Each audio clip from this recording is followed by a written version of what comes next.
কিন্তু আমি যে ওকে বর হিসেবে ওই জাদুর জুতো দিয়েছি, ওটা তো আমি কোনোভাবেই আর ফিরিয়ে নিতে পারবো না। তাহলে কি অন্য কোনো উপায় নেই ওকে থামানোর?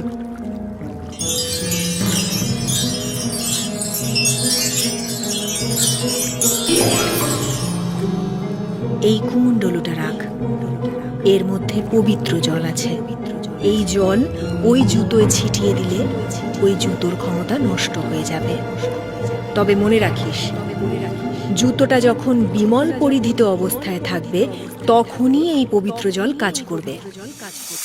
জলদেবীর দেওয়া সেই পবিত্র জল নিয়ে বীর রাত হবার অপেক্ষা করতে থাকে।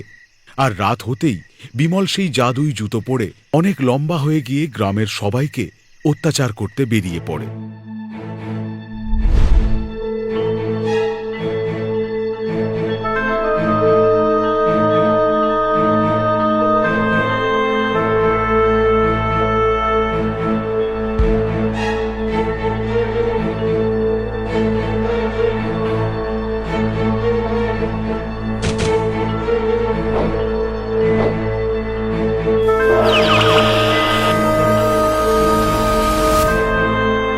আজকে রাজ্যের পশ্চিম দিকে যাব, আর ওই দিকের সবার বাড়ির চাল ভেঙে ফেলবো। আমার যা মন চায় তাই করব। বিমল ক্ষতি করার জন্য গ্রামের পশ্চিম দিকে চলে যায়, আর যেই কারোর বাড়ির চালে হাত দিতে যাবে অমনি বীর এসে হাজির হয়। দাঁড়াও!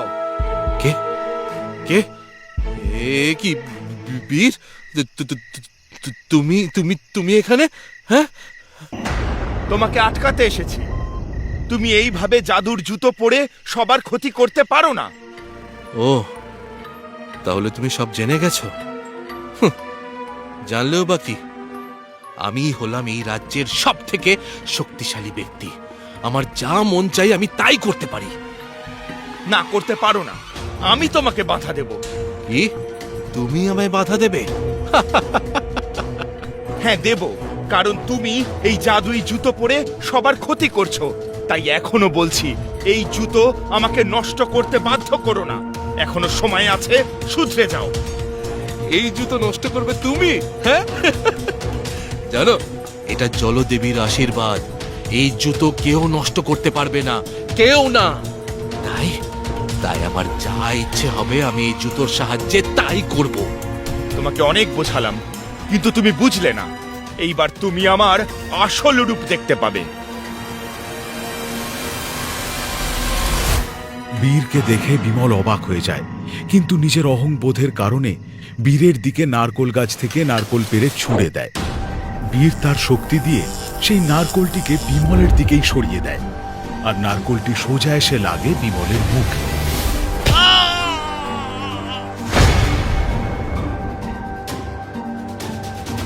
আঘাত পেয়ে বিমল আরো রেগে যায়।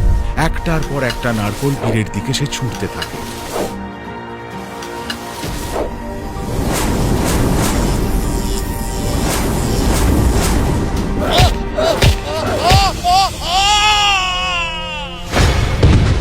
নারকোলের দ্বারা আঘাতপ্রাপ্ত হয়ে বিমল মাটিতে লুটিয়ে পড়ে, এবং বীর সেই সুযোগে জলদেবীর দেওয়া সেই পবিত্র জল ছিটিয়ে দেয় বিমলের জাদুই জুতোর ওপর। পবিত্র জল ছেটানোর সঙ্গে সঙ্গেই জাদুই জুতো তার সমস্ত জাদু শক্তি হারিয়ে ফেলে অদৃশ্য হয়ে যায়, আর বিমলও ফিরে আসে তার আগের চেহারায়।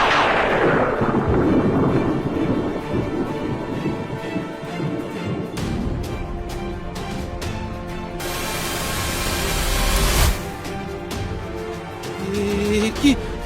আমার জুতো? আমার জুতো কোথায় গেল? কোথায় গেল আমার জুতো? হ্যাঁ, ওই জুতো তুমি আর কোনো দিনও পাবে না বিমল। মানছি তোমার সাথে খুব খারাপ হয়েছিল, কিন্তু জলদেবীর আশীর্বাদে তুমি সবটা ফিরে পেয়েছিলে। কিন্তু তুমি তোমার নিজের দোষেই সবটা হারালে। এরপর বিমল তার নিজের ভুল বুঝতে পারে এবং নিজের ভুলের জন্য কাঁদতে কাঁদতে ক্ষমা চায়। আমার ভুল হয়ে গেছে।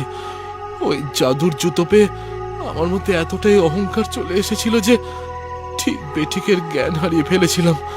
আমাকে আমাকে ক্ষমা করো, ক্ষমা করো আমাকে।